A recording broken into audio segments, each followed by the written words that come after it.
What's up, everybody? My name is Josh LaFleur with Late Start Piano.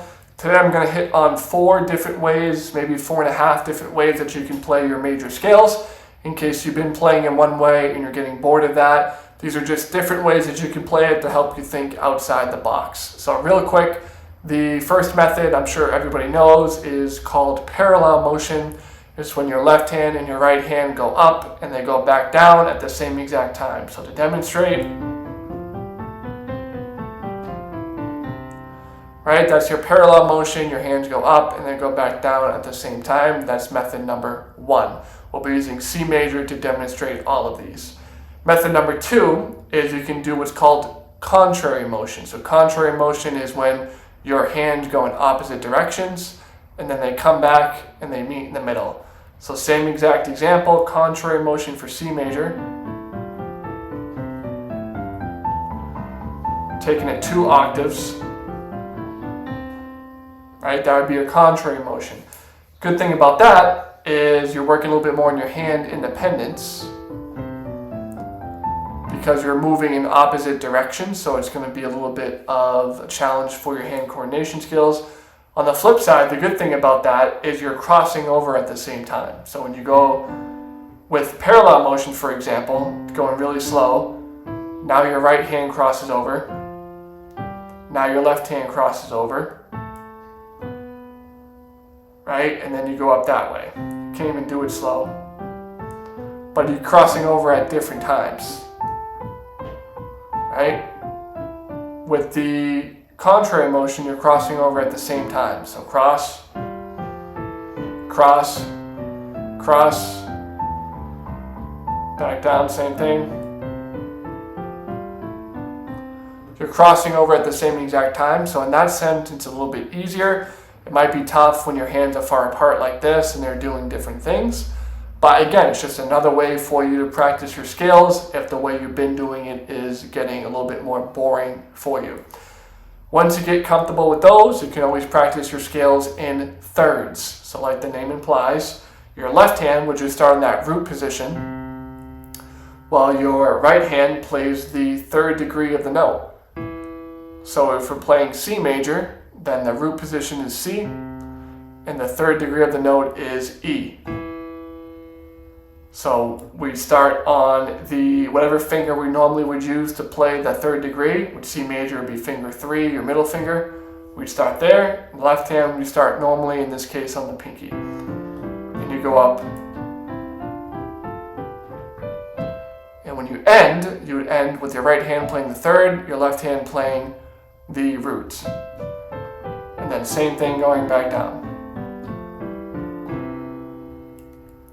This one is definitely more tricky because now we're starting on a different finger. Your left hand starting on the pinky, your right hand starting on the middle finger. In this case with C major, that's going to differ depending on what scale you're playing.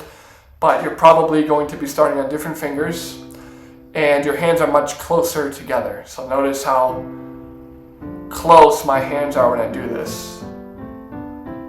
Right, so you have to be a little bit more coordinated when you do that. And instead of when your hands are an octave apart, even with the contrary motion, we started close, but then we go far away pretty quick. So you have a lot more space to move around it.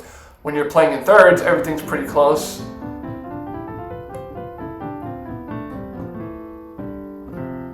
Right, everything's pretty compacted.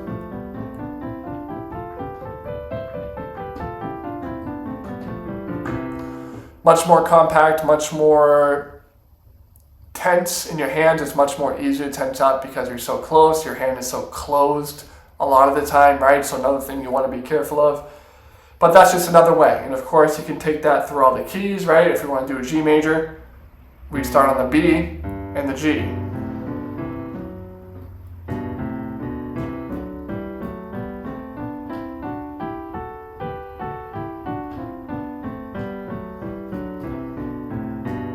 Right, same thing, whatever key you want to take that into, of course, you can do so. And the last one I want to show you, the 4th way that you can do this, is you can play the major scale in the right hand, and you can play the relative minor in the left hand. So going back to our C major, the relative natural minor it would be 1, 2, 3, 4, 5, 6, because then the minor of this is the 6th degree of the scale. So in this case, that would be A. So we can play the right hand same exact way we've been playing it all the way up.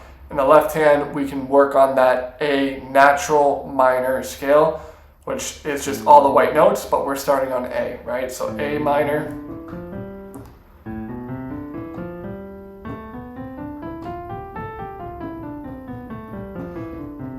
All the white notes, we're just starting on A and ending on A.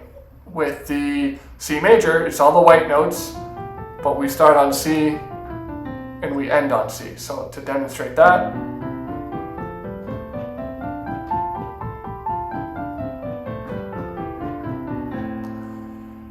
right? And of course you can switch it up. That's why I say 4.5 if you want to do the minor in the right hand and you want to do the left hand as the major, you can do it that way as well.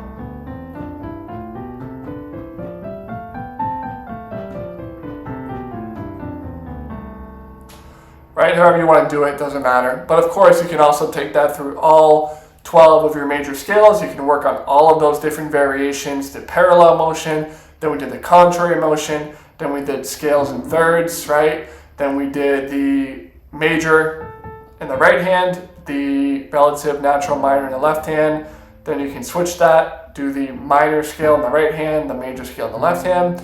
And you can even do that if you wanted to as contrary motion and then back down, or you can do it as parallel motion, same exact thing, back down.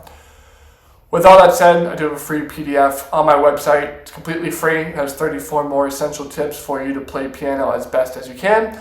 To get that, link is in the description below. I am also offering piano lessons right now via Zoom. To get started with those, send me an email. That email address is listed down below. Again, my name is Josh with Laystar Piano, and happy practicing.